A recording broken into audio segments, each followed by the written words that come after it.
Well, hey folks, welcome to Solar Cabin Channel. Hey, a real good friend of mine gave me this gas grill, and this is made by Weber. I'm assuming that's how you say it, and it's the Go Anywhere model. It's a gas grill, and it says it has a 10-year warranty. And I'm really looking forward to putting this together because my old barbecue had fallen apart a couple of years ago, and so now I'll have one that's just right for me and a couple of people to come over and cook on a barbecue. So what I'm going to do is I'm going to put this together for you, and that way I can give you an impression of how easy it is it goes together, and let you know if there's any tips or tricks or anything I learned and what tools you might need to put it together. And then I'm going to cook some hamburgers for me and Van. All right, so let's get this thing put together. Okay folks, so I got this put together. It took me probably about 15 minutes. These plastic handles do require a Phillips screwdriver. Now, I kind of wish that any manufacturer, if something requires a tool that isn't that somebody might not have, send them one. Send them a cheap 10-cent screwdriver so they can put it together. But other than that, just remember you're going to need a screwdriver. Reason is if somebody gets this up and they're camping and they pull it out of the box and they don't have a screwdriver, they're not going to be able to put the handles together, and then they might try and grab the metal and get burned, all right? Safety. Put in a screwdriver. Okay, other than that, the rest of it goes together without any tools, okay? And the lid comes off. They've got plastic handles on it. We'll set this over here for now. And then it's got the grill plate that goes in top of it here. We'll set that over here. And then I'll try to explain a couple of things that I think will make this a lot easier when you're putting it together. The regulator, that's this over here. That regulates how much gas is going in and out of it.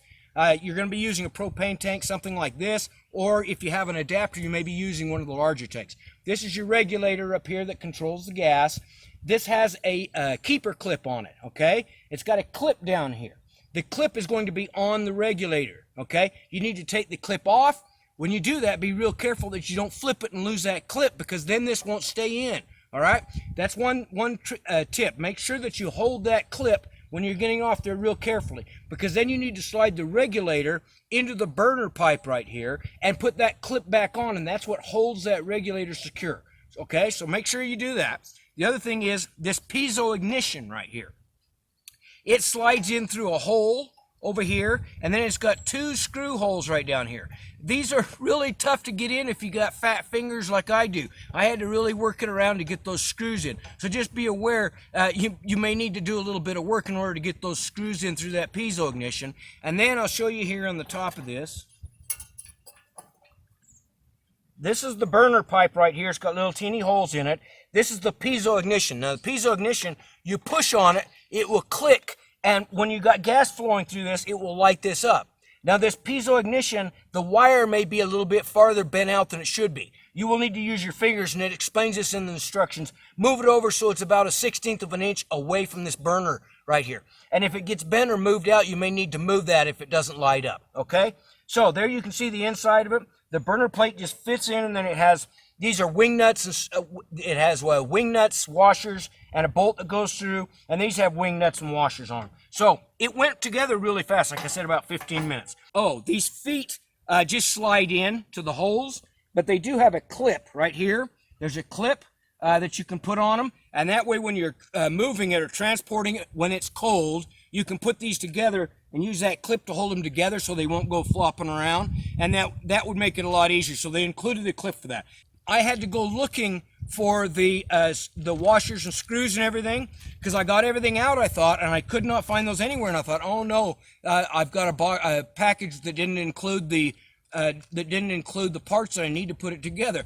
They put that inside a little pocket on the inside in the styrofoam. Just so you know, if you don't see those right away, they're inside a little pocket inside the box. So don't hurry and throw the box away. Make sure you've got your washers and screws. That will also have your piezo ignition in it, so you need that in order for this to work. They do include the instruction manual and how to operate this. They also have some warnings, which I really highly recommend you read the warnings. Make sure you understand those. And then when you first get this out, I recommend that you go ahead and start it up without any food on it and let it burn off for about 10 or 15 minutes at least outside. This is not something that you want to use inside ever. Do not use one of these for heating a camper or a house or anything like that. These are only for outside use. All right, I think it seems to be well made. I'm going to go ahead and put the propane tank on it. I'll light it up. I'll let you know how the piezo ignition works. Okay guys, so I've got this set up and I've got it lit. It's working now. I'm going to let it run for probably 10-15 minutes to kind of burn off the paint and everything, get any smell that might be out of it. Now, a couple of things on this right away. This is the regulator over here. You can see I've got my propane tank right here, mini propane tank. This valve up here, that adjusts whether it's going to be on a medium, low, or high. And then to turn the gas on is this knob right here. And then the piezo ignition is over here. However, I've never had one of these with a piezo ignition before like this, and I was holding onto the regulator over here to adjust the gas and clicking on this piezo ignition, and I got a little zap out of it. And that's because that does produce a small electric current, and it's not insulated, and so it actually traveled through the equipment and gave me a little zap over here.